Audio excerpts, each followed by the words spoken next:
আসসালামু আলাইকুম। এখন আমরা শিখব বর্গ করার নিয়ম। তো দেখো বর্গ কিভাবে করতে হয়।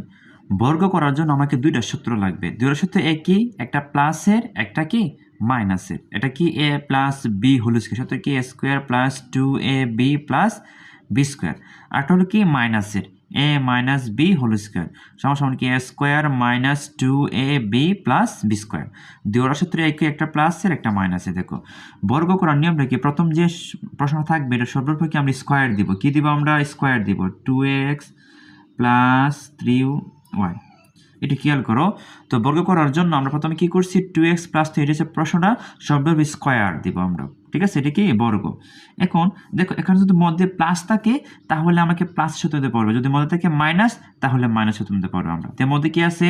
প্লাস, তাহলে আমাকে এই প্লাস সূত্র বসাতে হবে। দেখো কি a plus B whole square.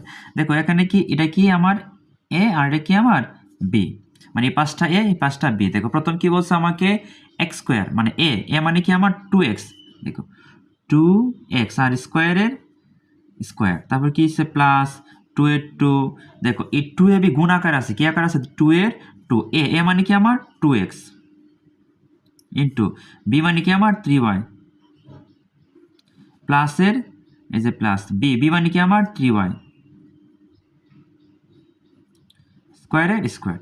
এখন তো আমরা সূত্রটা বসাইছি। এখন আমাদের এখানে কি কি কাজ করতে হবে? স্কয়ার আছে, তার মানে কি 2 এর উপর স্কয়ার আছে, x এর উপর স্কয়ার আছে। 2 এর উপর স্কয়ার মানে কি 2, 2 বার গুণ, 2 দুগুণে কত? 4। আর x এর উপর স্কয়ার মানে কি x স্কয়ার। ওকে, প্লাস এই তিনটা কি আকার আছে? গুণ আকার আছে। তো গুণ থাকলে আমরা কি করব? গুণ করব। 2 দুগুণে 4, 3 4 কত? 12। এখানে আছে x and y, তাহলে xy গুণ দিলে xy আসবে। প্লাস এই 3 এর উপর স্কয়ার আছে এবং y এর উপর স্কয়ার। 3 স্কয়ার মানে কি 3 2 বার গুণ, 3 3 কত? 9। আর y স্কয়ার আছে কি y স্কয়ার। এটা আমাদের কি আনসার।